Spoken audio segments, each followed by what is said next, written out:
It says I'm live, so I must be live. I've been live for 8 whole seconds, which means my audio is probably now actually beginning to stream. And the first few words I said didn't happen. It just was like a slice of time that's all gone. Oh my goodness. So, welcome to Confessions. This is a hard week for me, not gonna lie. I didn't think trying to define me, and that's a play on words, the his story or his-tory, was this kind of a introspective thing, and I've done this before, to think about and bring forward why I believe I turned out like I did, to be an abusive prick.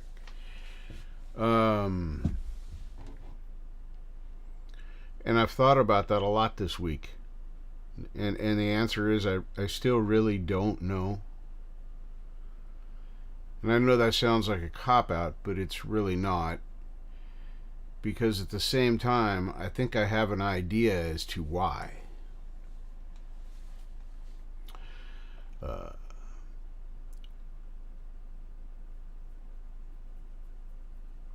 For me,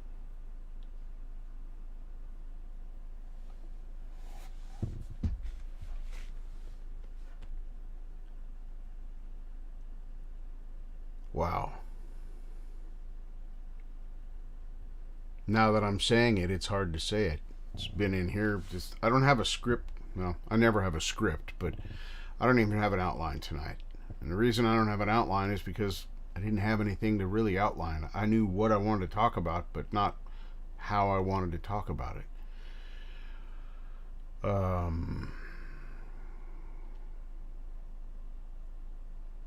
And it's a lot harder than I thought it was going to be.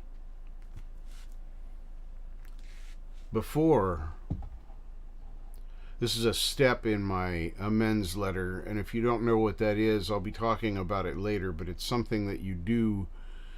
I guess you could call it an accounting, you making an accounting of your abusive behaviors, excuse me, and things that you may have done.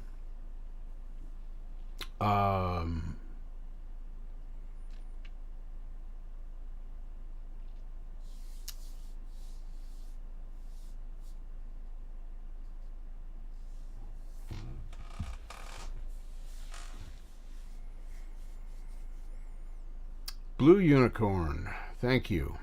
I've been kind of rambling here a little bit at the beginning while I'm waiting for people to come in.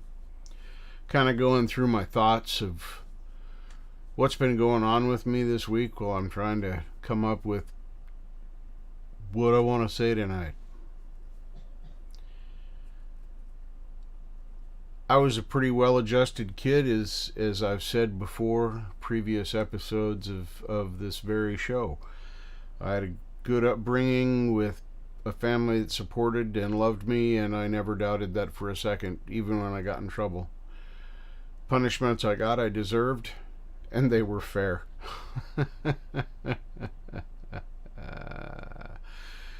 Hello, Pendar. Welcome.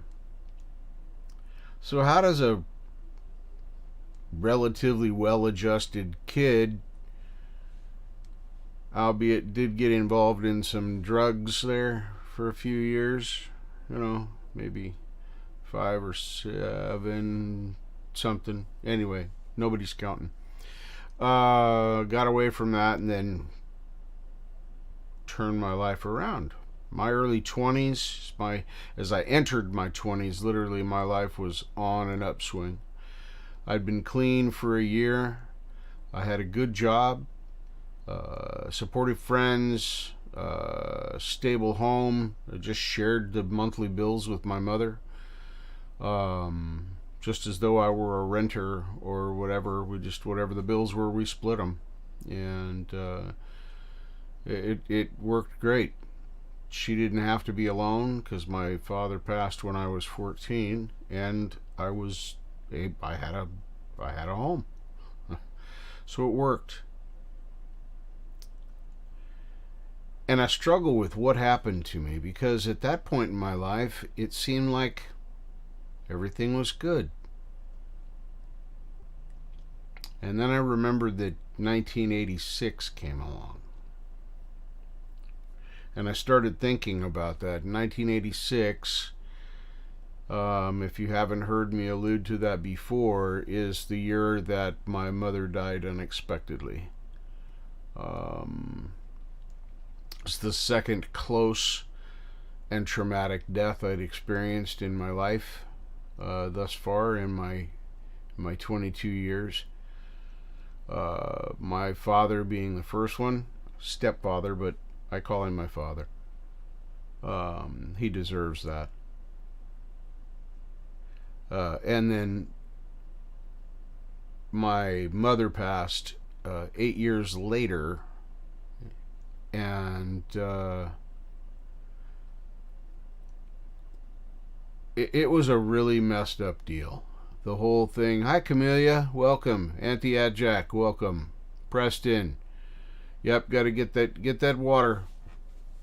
Oh, let me reach over here and get mine too. You know, I had to uncross the legs. You know, I lost a little weight, and I'm kind of realizing that that's a comfortable way to sit, but I haven't been able to sit that way for a very long time. Anyway, after my mother passed so unexpectedly, my grandparents were devastated. No parent expects to outlive their child. It's not the way it's supposed to work. Excuse me. And now, being a parent of adult children with grandchildren myself, I can relate a lot more to how my grandparents would have felt, because I can put myself in their shoes thinking of losing one of my children. Yeah, they have to outlive me. That's just the way the deal works. So I was thrust from a pretty secure life to I'm kind of on my own. My grandparents, of course, had their own home, but I still had the responsibilities of the home that I lived in, which was now my home, as my mother, of course, had willed everything to me. So I had no idea what to do. I was barely starting to adult as it was. And then my grandparents took turn for the worse. My grandmother, her emphysema got really, really bad, and chronic bronchitis and emphysema is a terrible combination. And 60 years of smoking probably had a lot to do with that. And she smoked until she was put on oxygen. And at which time she didn't smoke anymore because nobody smoked around her, and she couldn't smoke because she was on oxygen. I laugh because it's an argument that her and I would have. So it's one of those weird arguments that's a fond memory. But anyway, I started taking care of them. My grandfather kind of just quit. My grandmother was sick, and he didn't understand what was happening. Everything was falling apart around him as well, and he kind of checked out. And it was really, really hard, because now I went from that security to nothing. My whole safety net was gone, and now I'm trying to hold up the strings. I think back on that now, and this is where I believe I know where it kind of began for me. I was already kind of a hothead. That doesn't excuse any of the dumb stuff I did or arguments that I had that I shouldn't have previous to this time, but I'd never done anything even comparatively to the abuse that I laid out to my children and my ex-wife. Um,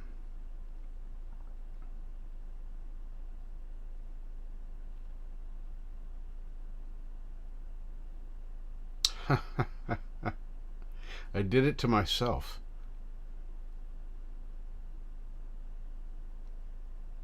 Lady Campion, welcome.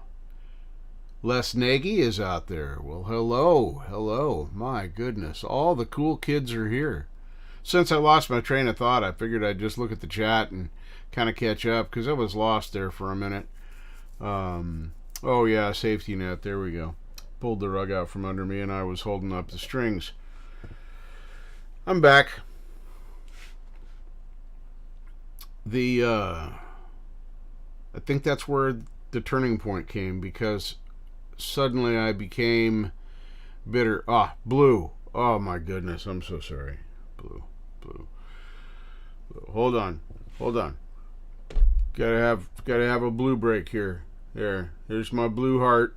It's as blue as I can make it under the current circumstances. Love you, brother. There we are. Hi, Pandar. He's back. Anyway.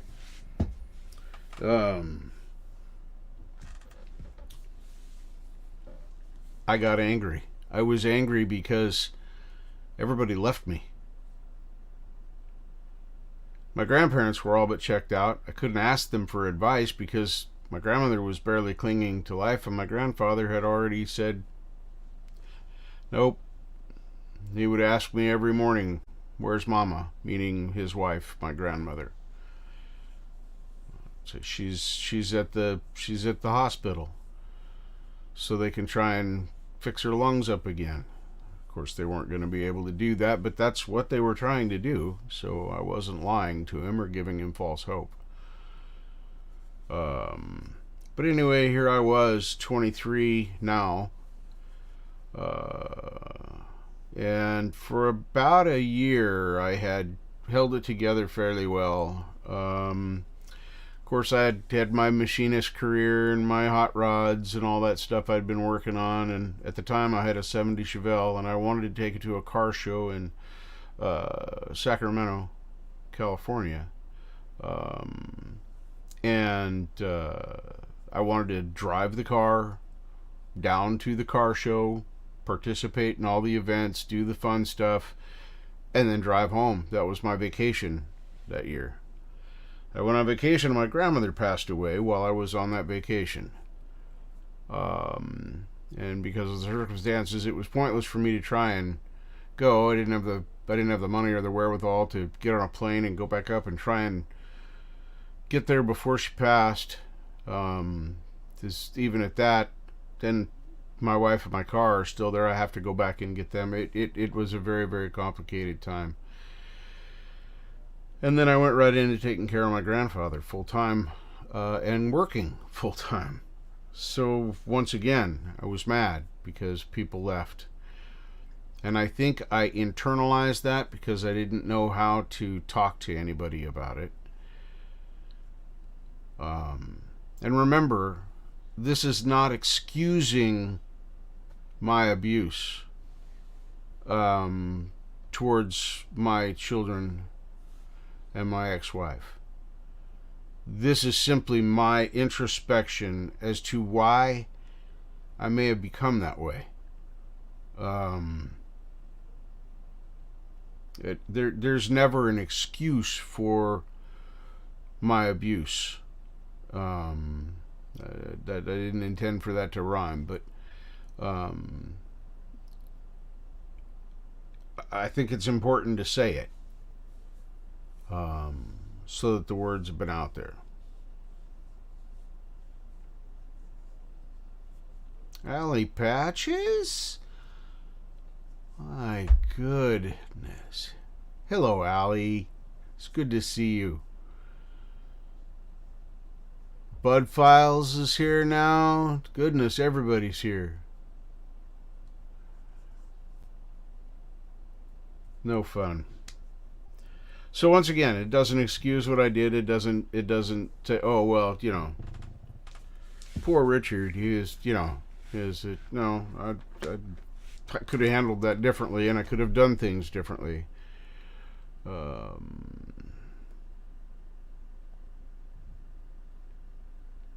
Thank you, Lady Campion.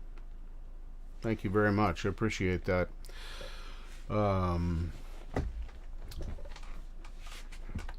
like I've said in the beginning of this episode tonight, I've written this down. This is the same exercise I was doing as I wrote my amends letter. Um, and that amends letter ultimately was given to my children and to my ex-wife. Um, and that was my record of accountability, an apology in as much as one can be made from someone who's abused another human being. Because apologies, the wrong.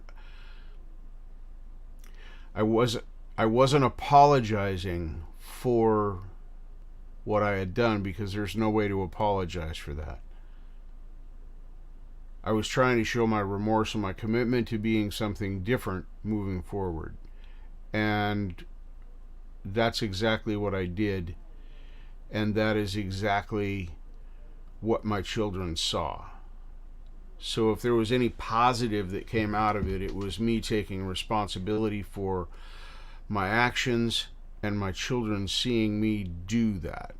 Um, uh, we'll talk more later because we're not far enough into the story that I want to talk about the actual goings on of the punishment phase of this whole thing and what effect that had on me. And yeah, this is a pretty deep well.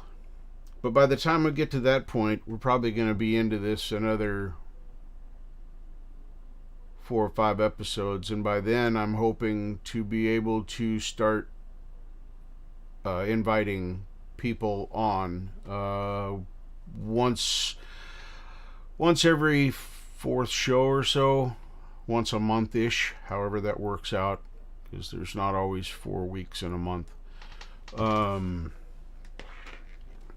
But anyway, I'd like to start having guests on, and at that point, then I can start having discussions.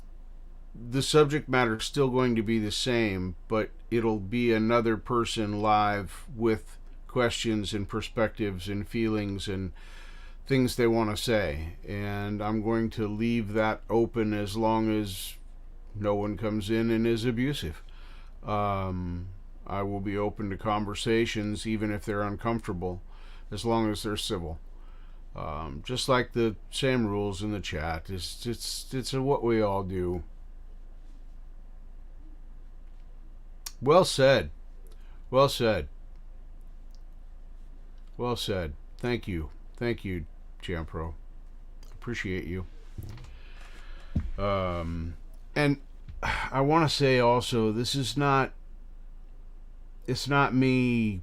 What I don't want pats on the back. I appreciate the compliments and the interaction with you guys. That's edifying and wonderful, and I love that. But I don't want anyone to think that that's why I'm doing this. I don't. I'm gonna sound a little bit crass. I don't need any of yours, as far as people, approval for anything I do or do not do, or anything I have or have not done in my life. I want to share it, and I'm unwilling to participate in abuse in any way, whether it be from me defending myself or from you. So if it became something like that, then it would have to be stepped down. And I am not going to say I'm holier than thou. It could happen to me.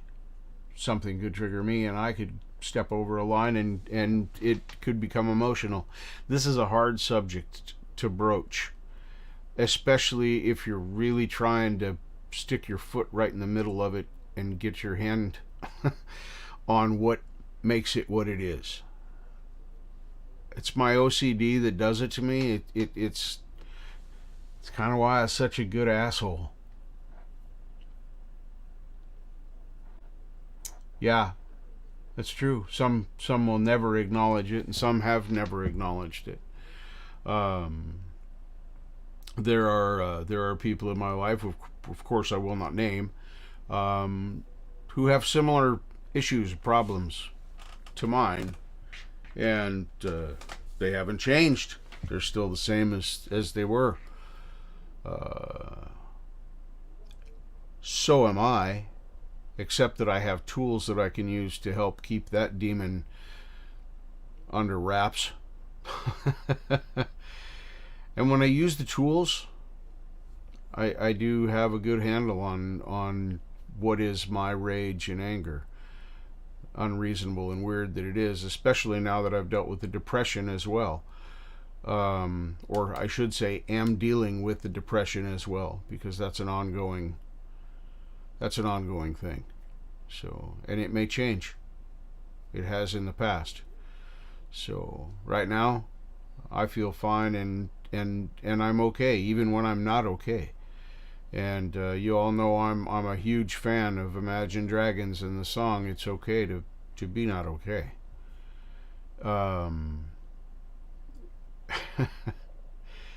So just keep that in mind as we're going through this.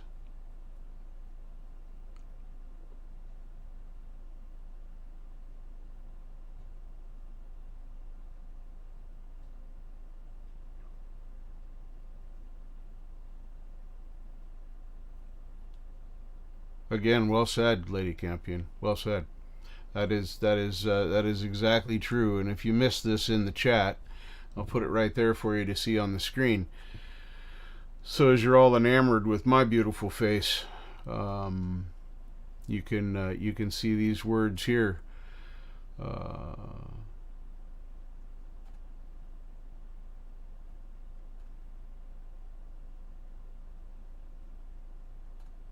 Yeah, I'm just being quiet while you read it. It's that important.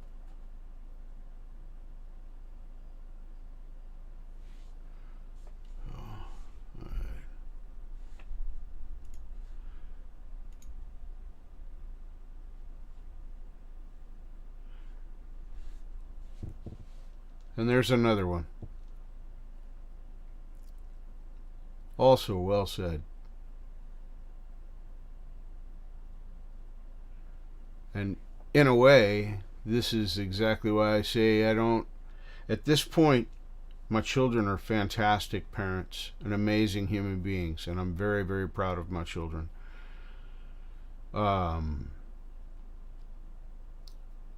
At this point, even if it's because I showed them what not to do, I'm okay with that.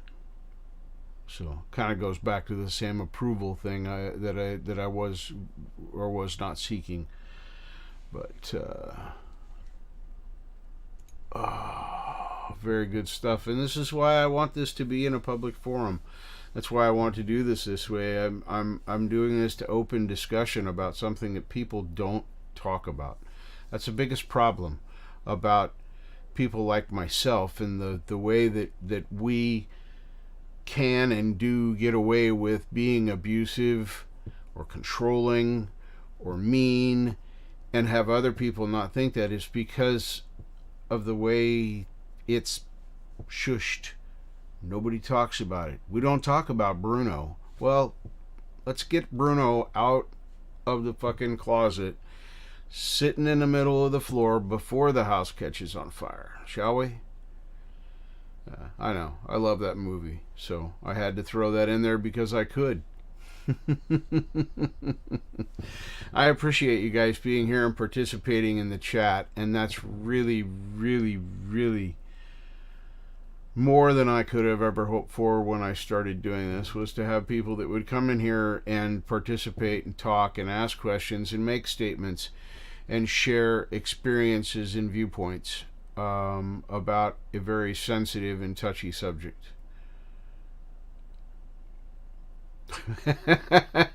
Movie references approved. Blue Unicorn. Man, I love to listen to you talk. I know, well, I love to listen to you sing too, but man, you got a special brain right up here. And I don't mean that in a bad way. I do not mean that in a bad way. There is a reason that blue is my favorite blue. I don't always agree with what you have to say, but I cannot deny the logic and the thought that has been put into what you are saying. And I appreciate that. So, there you have it. My opinion of the wonderful blue unicorn.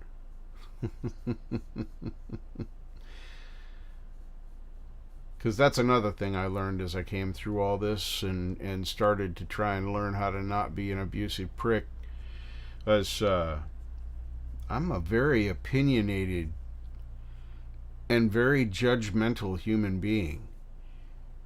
And the irony of that is that it really should have been me being judged.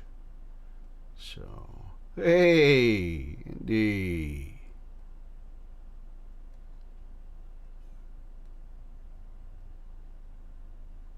Yes, absolutely. Absolutely. Yes. See, look at you guys. You are so fucking smart. Here's another one. Right there. Auntie Ajax said that well. Yes. I love the but and. See, that's important because that shows understanding of the duplicity of how you can use those words. Context is everything. There you go. Thank you, Auntie. Appreciate that.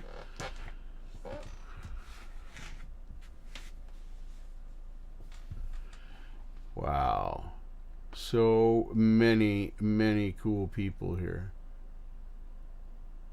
See, this, without this, you guys, seriously, without you guys doing this in the chat, what's the point of doing this? I hope that anyone watching in a replay will enjoy the interaction on the chat. Maybe you'll feel like, oh, I could have had something to say about that. That would have been an interesting. Come to the next one. I'm not going to quit. So I do this every Tuesday at 9 p.m. Pacific time, and I run for somewhere between 45 minutes and an hour. It depends on what I have to say. Sometimes I'm more prepared and I'll have an outline. There's never a script. Everybody that's been here knows about the book that's here, that is my life, the history of my life during that time when I was learning how to change. So, Charlie Gabaldon, welcome. It's good to see you, sir. It's very good to see you. I have some good lurkers out there. I know a couple of people that like to lurk in my shows, and I want to give a shout out to 15th Bend. Let me get back here. There it is, right there. He's got to rest. He's got some stuff to do. This is a busy man right here with a great show, and I appreciate his undying support, just like all of you. And he's always there with a kind word. He takes time to do things like this. The money thing is just icing on the cupcake, but just that he took the time to drop in and say, "Hey, I got busy stuff to do, but I wanted you to know I'm rooting for you and have a great show." Thank you very much, brother. Thank you. I can't thank you enough for your many shout outs and praise and talk ups and things that you've done for me on your shows, and much respect. Thank you very much. If you guys don't know who he is, and I think everybody here does, go check him out. He's worth knowing. Let's see. We have North America here. We have Australia is here. We have, and yeah, I know I lumped us all together because we're North America, for Pete's sake. We're on the same landmass. Even up there in the AKs, because it's attached. It might be stretched way the hell up there, but it's still attached. It's land attaching it. So, I mean, and by that I mean because all the land is attached in the world. It's just not separated by water. It was going to be funny, but I don't know where I was going with that.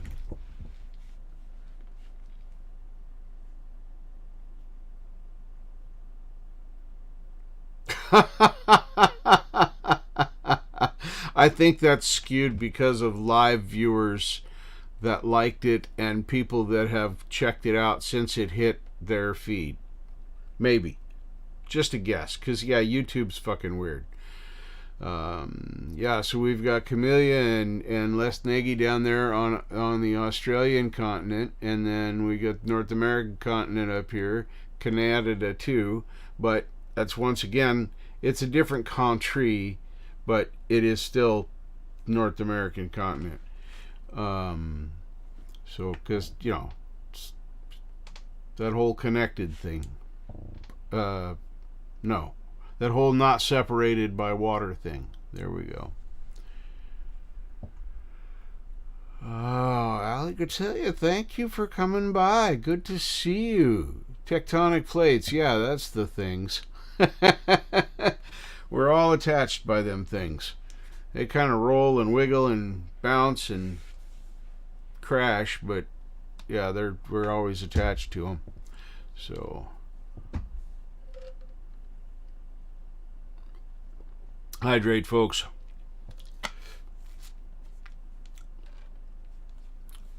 So why am I like I am?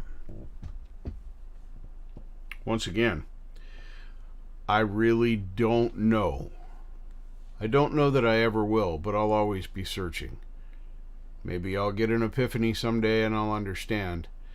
And I'll know that I've found the cause or the reason. In the meantime, I think it's more about the journey. The discovery, the trying. When I was in my group with the other men, we were all committed to the same thing, and that was being different than we were yesterday. We all were I was very lucky to be involved with the group of people that I was with. It was a very unique group with full of committed people that just helped you move. So I don't know that I'll ever know, but I'll always keep searching. And the reason I'll keep searching is because it's worth looking. If you struggle with anything, I don't care if it's anger, rage, fear, anxiety, it doesn't matter. I don't care. Maybe you're too brave. You just want to run out in front of the bullets. Maybe that's suicidal. I don't know. I get those two confused sometimes. Depends on the context. I think the journey is worth the effort to make it. I don't know how my life would have been different, but now that it's like it is, I don't want to change it. If that makes sense.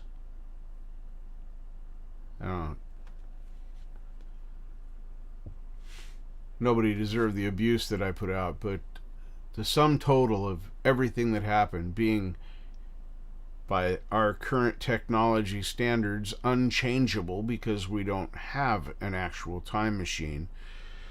Traveling in space doesn't count because, let's face it, we really can't do that yet. Not effectively, anyway. So, thank you, Auntie. Thank you, everybody, for being here. Just think on it. See if you feel like there's anything you need to look at in your life and maybe you've been putting it off. I'm not saying change it. Maybe just look at it. And if you're an abusive prick like me, well, look at it real hard and ask yourself, Why? Not why them, because that's what we all do to justify what we did or what we are doing. Why you? That's the why you got to answer. It's the same for everybody. It's just not everybody's an abusive prick.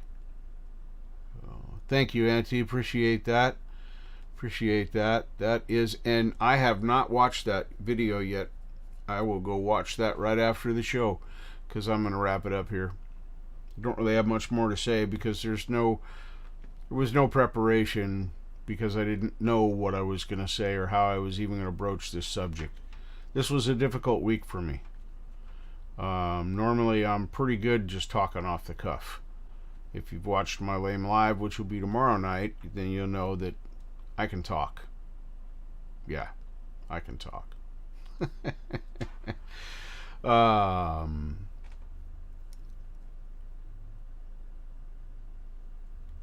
Did I? You know what I did? I forgot to grab that link before I started. Hold on. Now I gotta go back over here. Uno momento, por favor. That means some words. And I think it's a please and thank you or something for waiting. I don't know. That's a tough one. Go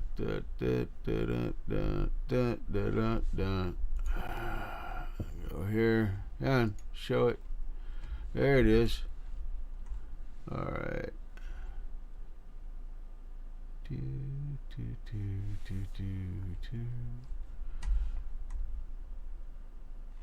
Alright, excellent.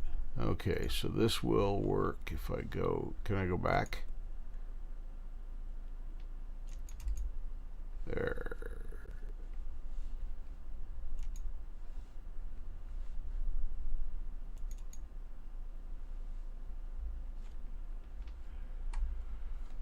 Let's see.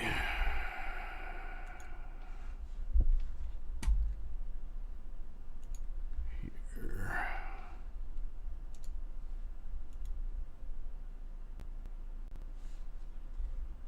There it is. That's what I was looking for. One moment, please. Right?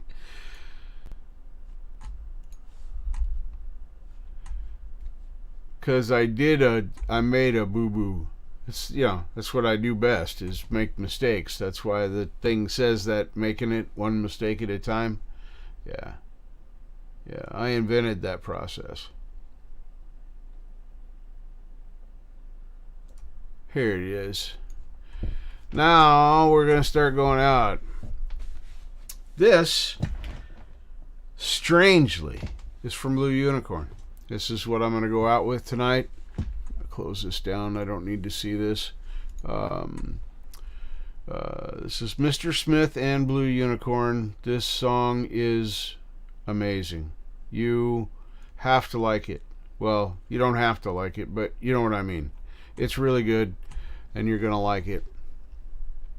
Let's see if I can do this right and share this properly. Present. It says what it says right here, present. Oh, present. Oh, ha, ha, ha, ha. That cracked me up. We're going to share that, and then this, and share. All right, there we go. Now you should be seeing me and that, and we're going to change it so that all you see is this. Y'all, this is awesome. This is awesome sauce. So, well, I've got to do this. There we go. Alright, now I can make this full screen, unmute it, and we're going to mute me, and we're going to play. Yeah, I agree 100%, Ali. 100%.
miles, and I'm all out of smiles.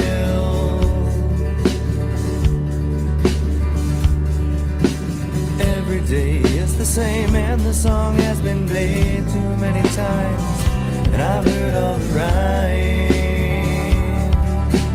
I've been down this road and I recognize all the signs.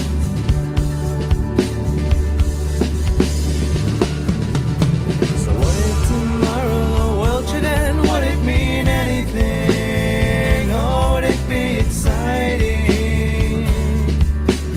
And if tomorrow I found myself standing at the gates of hell, would it be enlightening? Compared to reality, it couldn't be any more frightening.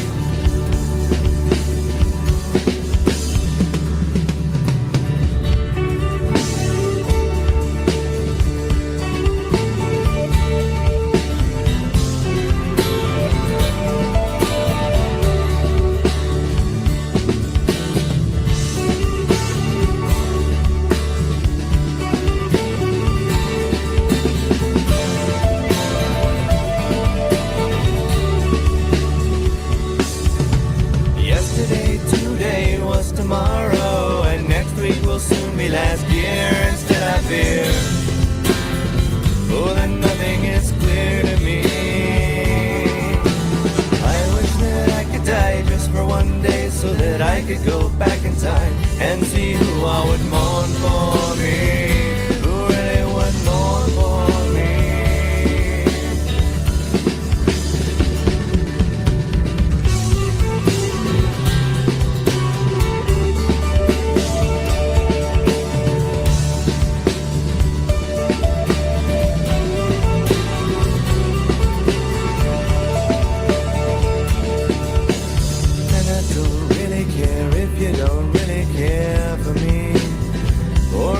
Wish that I was dead. Sometimes I wish that I couldn't feel anything for you. That's between me and my head. I just wish I was desensitized to pain instead.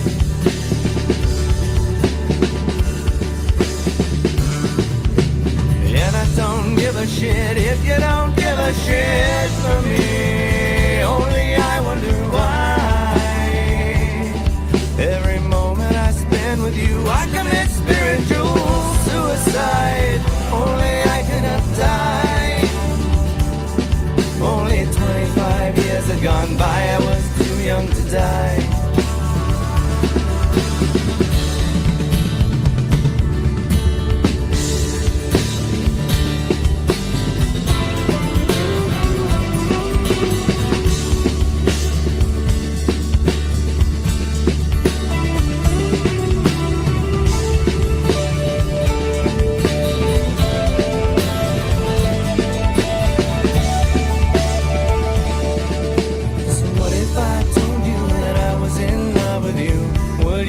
That I just wanna fuck you.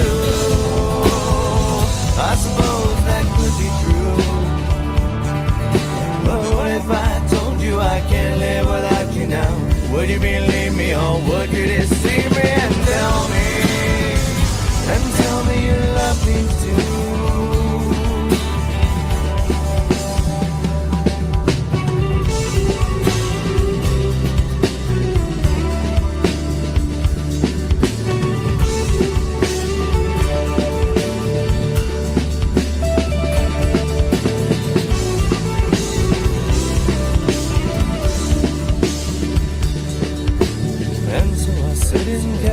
And I miss how it felt to be with you, but that's all just fantasy.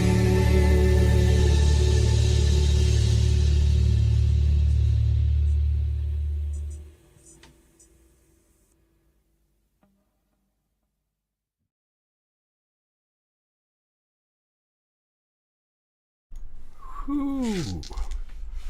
That is such a good song. If you want to put that on your playlist, there you go. Links in the description. Thank you, everybody, for being here. Thank you for participating. Thank you for your kind words. Thank you for your encouragement, and thank you for your thoughts. Boy, what a night. I don't know what it'll be next week. We'll see. I have no plan from here. This was as far as I not intended to go, but this is as far as I planned. I have to now consult the book and figure out where to go from here, because there's different ways the story can be told. Anyway, I'll see you all next week. Thank you all for being here. And yeah, you stay awesome too, Preston. I'm watching you. Them googly eyes. I'm watching you. So anyway, take care, everybody. Thank you for being here tonight. And remember, you're all rock stars.